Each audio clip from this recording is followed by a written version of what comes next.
पे आप लोगों का स्वागत है। कल हम लोग पिछली वीडियो हम लोगों ने पढ़ा था संख्या अंक के बारे में।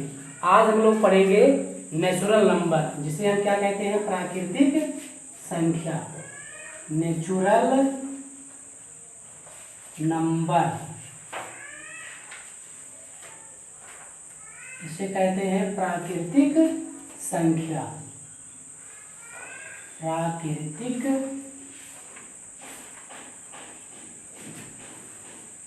संख्या।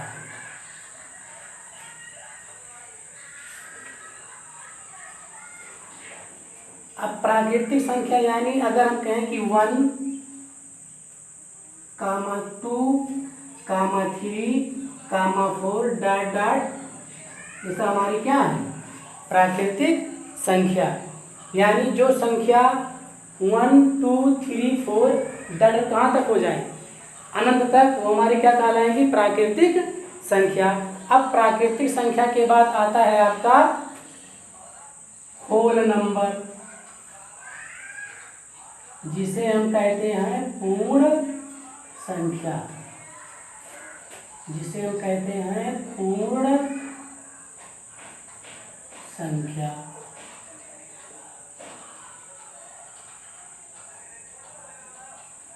अब इसका देखिए नाम ही है पूर्ण संख्या। यानी अगर हम इसी प्राकृतिक संख्या में जीरो भी शामिल कर लें तो क्या बन जाएगी, पूर्ण संख्या।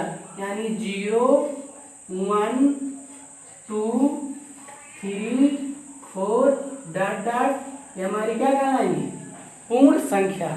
यानी अगर प्राकृतिक संख्या में जीरो को शामिल कर लिया जाए तो क्या कहलाएगी, पूर्ण संख्या। अब पूर्ण संख्या के बाद आता है आपका इंटीजर, इंटीजर, यहाँ पर नंबर्स होंगे, जिसे हम क्या बोलते हैं, पूर्णांक।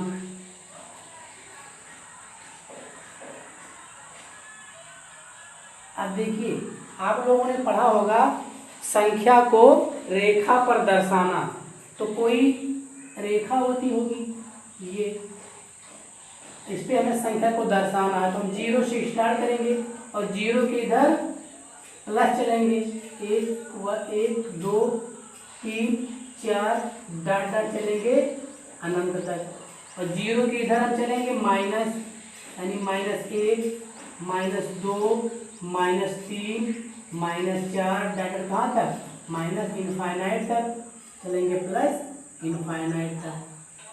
अब देखिए यानी 0, 1, 2, 3, 4 डॉट डॉट कहाँ तक, प्लस अनंत तक, और 0 के इधर -1, -2, -3, -4 डॉट डॉट कहाँ तक, माइनस अनंत तक। यानी ये हमारे सब क्या कहलाएंगी, पूर्णांक।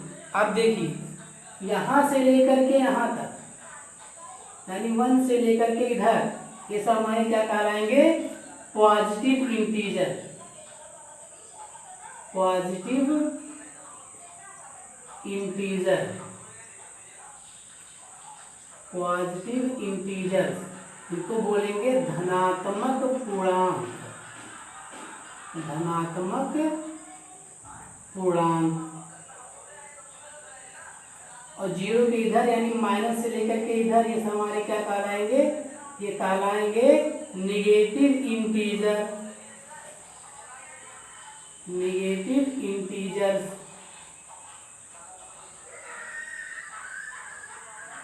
यानी इसको बोलेंगे ऋणात्मक पूर्णांक। अब यहाँ बचा क्या, यहाँ बचा हमारा 0। 0 ना तो धनात्मक पूर्णांक है और ना ही ऋणात्मक पूर्णांक है। अब अगर कोई आपसे ये पूछे, अगर यहाँ पर कहा जाए कि क्या सभी प्राकृतिक संख्या पूर्ण संख्या होगी, तो क्या बताओगे, होगी। हमने क्या कहा कि क्या सभी प्राकृतिक संख्याएं पूर्ण संख्या होगी, तो होगी। क्यों होगी, क्योंकि देखिए यहाँ अगर हम देखें 0 को हम यहाँ पे अगर छिपा लें तो क्या मिलेगा हमें 1 2 3 4 डॉट कहाँ तक, अनंत तक। इसका मतलब क्या है कि ये हमारी क्या होंगी, प्राकृतिक संख्या ही तो होंगी, यानी सभी प्राकृतिक संख्याएं क्या होंगी, पूर्ण संख्या होंगी। अगर आपसे कहा जाए कि क्या सभी पूर्ण संख्या प्राकृतिक संख्या होगी, तो नहीं होगी।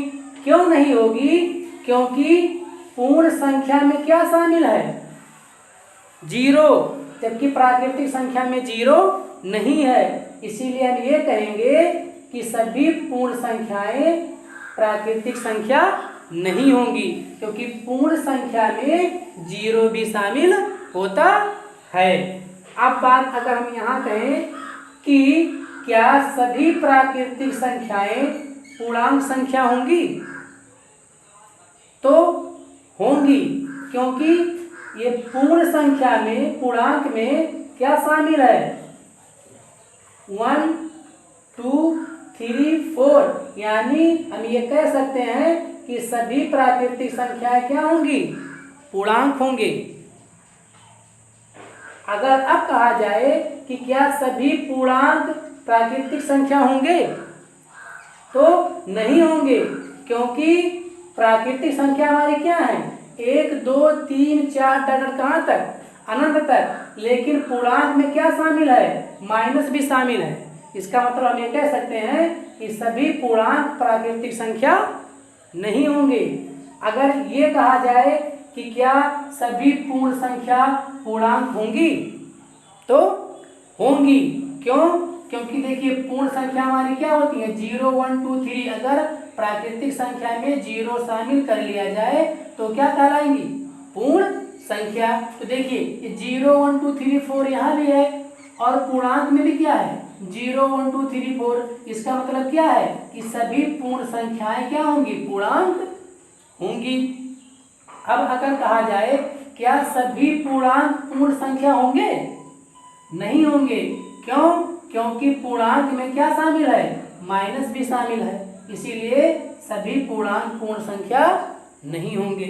अब देखिए, अब बात आता है, अगर हम यहाँ पर देखें, अगर कहीं पर ऐसा लिखा गया है कि प्राकृतिक संख्या, पूर्ण संख्या, पूर्णांक, इसका मतलब अगर हम ऊपर से नीचे आते हैं, ऊपर से अगर हम नीचे आते हैं तो सभी होंगे, और अगर नीचे से ऊपर जाएंगे तो सभी नहीं होंगे। ठीक, अगर ऊपर से नीचे आते हैं तो सभी होंगे। अगर कहा जाए क्या सभी प्राकृतिक संख्याएं पूर्ण संख्या होंगी, होंगी, ऊपर से नीचे आ रहे हैं। क्या सभी पूर्ण संख्या पूर्णांक होंगे, तो होंगे। क्यों, क्योंकि पूर्णांक में 0 1 2 3 4 भी शामिल है। अब अगर कहा जाए, अब हम यहाँ से नीचे से ऊपर जा रहे हैं, तो क्या सभी पूर्णांक पूर्ण संख्या होंगे, नहीं होंगे। क्या सभी पूर्ण संख्याएं प्राकृतिक संख्या होंगी, नहीं होंगी। तो अगर हम ऊपर से नीचे आएंगे, अगर ऐसे इस सीक्वेंस में लिखा गया है, इस आर्डर में लिखा गया है, इस क्रम में, तब हम कह सकते हैं, यानी पहले प्राकृतिक संख्या लिखी गई हो, फिर पूर्ण संख्या लिखी गई हो, फिर पूर्णांक लिखा गया हो, तब अगर हम ऊपर से नीचे आएंगे तो सभी होंगे। लेकिन अगर हम नीचे से ऊपर जाएंगे तो सभी नहीं होंगे। अब इसके बाद आपका आता है रेशनल नंबर। क्या आता है, रेशनल नंबर। रेशनल नंबर को हम क्या बोलते हैं, इसको बोलते हैं परिमेय संख्या। परिमेय संख्या। अब परिमेय संख्या क्या होती है, यानी जिसे हम P/Q के रूप में लिख सकें, और जहां पर Q 0 के बराबर ना हो, वो क्या कहलाएंगे, परिमेय संख्या कहलाएंगे। यानी जिसे हम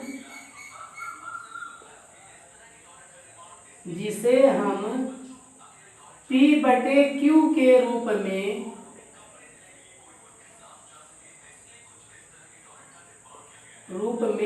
लिख सके।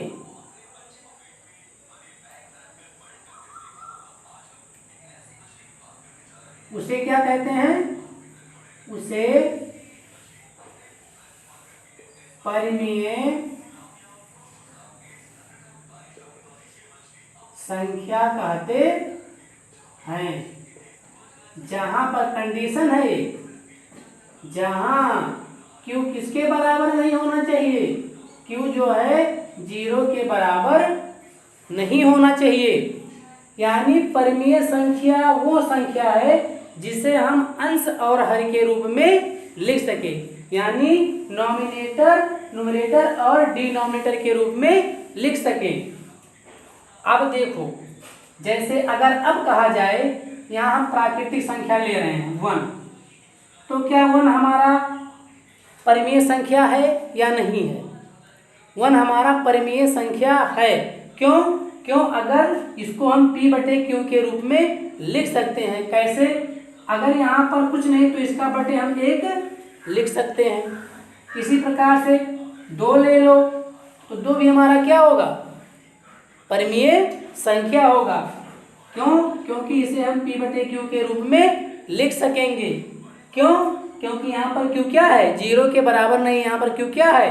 1 है। अच्छा, अब देखो, क्या हम यहाँ पर 0, अगर हम यहाँ पर 0 ले लें तो क्या 0 हमारा परिमेय संख्या है? क्यों? इसका बटे हम 1 लिख सकते हैं। अब देखिए, अगर हम पूर्णांक पे आ जाएं तो क्या -4, अगर यहाँ पर हम -4 ले लें तो क्या -4 हमारा परिमेय संख्या होगा? क्यों? क्योंकि इसे हम बटे 1 के रूप में लिख सकते हैं। अब बात ये आती है कि 0/1 कैसे? तो देखो कैसे, अगर कहीं पर लिखा गया, यानी Q 0 के बराबर नहीं होना चाहिए। अगर कहीं पर Q 0 के बराबर हो गया तो वो परिमेय संख्या नहीं होगी। से अगर हम आपसे कहें कि आप 4 में आपको भाग देना है 2 से, तो कितनी बार जाएगा? 2 बार जाएगा, यानी 2 दूना 4, घटाएंगे तो क्या जाएगा? 0। अब इसका और इसका गुणा करें, यानी 2 गुणे 2, तो किसके बराबर आना चाहिए? इसके बराबर आना चाहिए, यानी 4। तो अगर कहीं पर लिखा गया है 1/1/0, तो ये हमारा परिमेय संख्या नहीं होगा। क्यों नहीं होगा? क्योंकि कंडीशन ये है कि अगर देखिए, अगर 1 को हम भाग करते हैं 0 से, तो अब 0 को कितनी बार पढ़ें कि 1 आ जाए? तो बताइए, अगर हम 0 को 1 बार लेकर के जाएंगे तो यहाँ क्या मिलेगा? क्या होगा? ऐसा क्या पढ़े कि यहाँ 1 आ जाए? ऐसा कोई संख्या है? आप मान लीजिए 1 बार पढ़ते हैं तब भी नहीं आएगा, 2 बार पढ़ते हैं तब भी नहीं आएगा, 3 बार जाते हैं तब भी नहीं आएगा। इसका मतलब क्या है कि हम जो है क्या परिभाषित ही नहीं कर सकते कि कितनी बार लेकर के जाए कि यहाँ पर क्या आ जाए? 1 आ जाए। देखिए, अगर हम 1 बार लेकर के जाएंगे तो यहाँ क्या मिल जाएगा? 0। घटाएंगे तो क्या मिलेगा? यहाँ पर 1 मिलेगा। अब देखो, अगर हमने क्या कहा कि इसका और इसका गुणा करें, यानी अगर 0 गुणे 1 करें तो कितना मिलना चाहिए? 1। लेकिन आ क्या रहा है? 0, जबकि 0 नहीं आना चाहिए। क्या आना चाहिए? 1 आना चाहिए। यानी हम इसको परिभाषित ही नहीं कर सकते हैं। तो इसका मतलब क्या हुआ कि 1/0 हमारी परिमेय संख्या नहीं होगी।